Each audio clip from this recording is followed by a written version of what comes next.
Relationships are one of the most complex things known to mankind. From trying to approach a stranger for directions, to asking your partner to make that long-term commitment with you, the situation can get messy, real fast. But relationships are not just limited to people. Through the pandemic, many of us have thought about our relationships with other things. Maybe a pet, a company, and even food. Today, we had the opportunity to speak with a prominent figure in the YouTube community about their relationship with food, with one restaurant in particular, and how it was not all that it seemed to be. First off, thank you so much for taking the time out of your busy schedule to talk to us today. No problem. I'm excited to be here. Before we start, could you tell us a little bit about yourself? Sure. My name is Sujin. I'm 17 years old. I live in Apex, North Carolina, and I like good food you can count on. And how would you describe your relationship with Chipotle? Unfortunate. I'm sorry to hear that. We know that the pandemic has changed the way people view their relationships. Do you think this applies to you and Chipotle as well? Yeah, I think so. You know, being at home most of the time, I wasn't really able to go to many of the restaurants I used to, and I think that sort of isolation really allowed me to evaluate my relationship with certain restaurants, and unfortunately the one between Chipotle and me didn't seem to survive. I understand that things weren't always this way though, that you had a good relationship with them? Yeah, when I was a kid, our relationship was really good. It was normal. I knew what to expect from Chipotle. Could you tell us more about those times when everything was normal? Sure. It always brings me a little bit of joy thinking about those early days. I can't really recall my first memory with Chipotle, but I used to spend a lot of time there when I was younger. I used to grab a burrito from them with my mom or dad once a week after my Taekwondo class, and it was kind of like a little tradition. Just me, Chipotle, and my mom and dad. Back then I was so shy though, so my parents always had to order for me, and I'd just be standing behind them, just whispering what I wanted.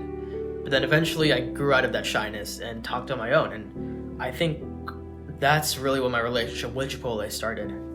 There's nothing like your first time without someone holding your hand. It was just me and Chipotle. Wow, that's very moving. So those were your early experiences with Chipotle. What happened after that? Well, like any budding relationship, things started moving and got more intense.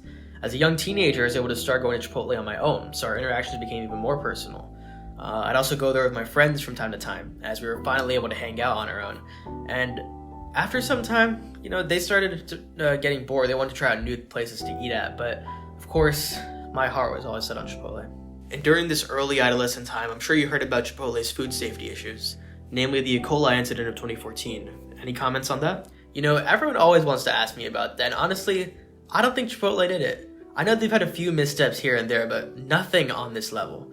I knew they couldn't have done something like this, and I tried not to bring it up whenever I was over there, but of course, with the rumors all over the media, it was hard to avoid, but I think talking about it really helped out, and we got through that phase. I'll take your word for it. Now, I know that during this time, near the end of elementary school, you actually moved away from Raleigh to Apex. How did this affect your interaction with Chipotle? At first, it was definitely rough. I couldn't go there as much after Taekwondo, and it felt like we were kind of growing apart, but fortunately, they actually moved out here to Apex near Costco, and after hearing that, I just became ecstatic. At the same time, they also had another place in Morrisville. That's the one my friends and I would eat at, so overall, it actually became more convenient. We had a lot more opportunities together. So things were really moving during this time, huh? Yep, and after some time, it started getting a bit old because I'd constantly be going there, and the spark kind of dies down a little bit, but luckily, we tried out some new things, and that kept the spark alive. We tried out the burrito bowl, which was a whole new experience that definitely freshened things up. They introduced a new queso to me that was amazing, and yeah, that was really the golden age of our relationship. That sounds great. Now, I hate to ruin this mood, but I think it's about time we talk about the elephant in the room. Moe's. That's where the conversation always turns, huh? I hate to admit it, but while I don't remember my first moment with Chipotle, I do remember my first one with Moe's. It was also after one of my Taekwondo classes. I wanted to go to Chipotle, but my parents thought we'd try out this new place, and that was Moe's. How'd that make you feel, being at a place that wasn't Chipotle? Well, at first, all I could think about was Chipotle and how this must feel for them. Me eating at practically the same style of restaurant, but then after a few minutes, I sort of just forgot about them. The experience Moe's provided me was unlike anything I've ever had before, and sure, it was basically the same type of food, but Moe's just had that uniqueness to it that Chipotle never did. I always like to talk about it like this. Chipotle made me happy, but Moe's made me excited. Wow, that's a very strong statement. And how did this revelation change your relationship with Chipotle? At first, nothing really changed. I was able to balance my time between them really well. But I'm sure Chipotle knew that something was up. Moe's was actually a lot closer to me after I moved to Apex than Chipotle was, so I was able to go there a lot more. And my sister actually loved going to Moe's too, so they became our go-to whenever we need something to eat. And that was something Chipotle could never really do. And after some time, I found myself spending more and more time with Moe's and less with Chipotle. So then do you blame yourself for what happened with your relationship? I would, but I have to be honest, they changed too. I still went over to their place here and there, but the experience just wasn't the same. Their service felt kind of dry, not much enthusiasm when I came around.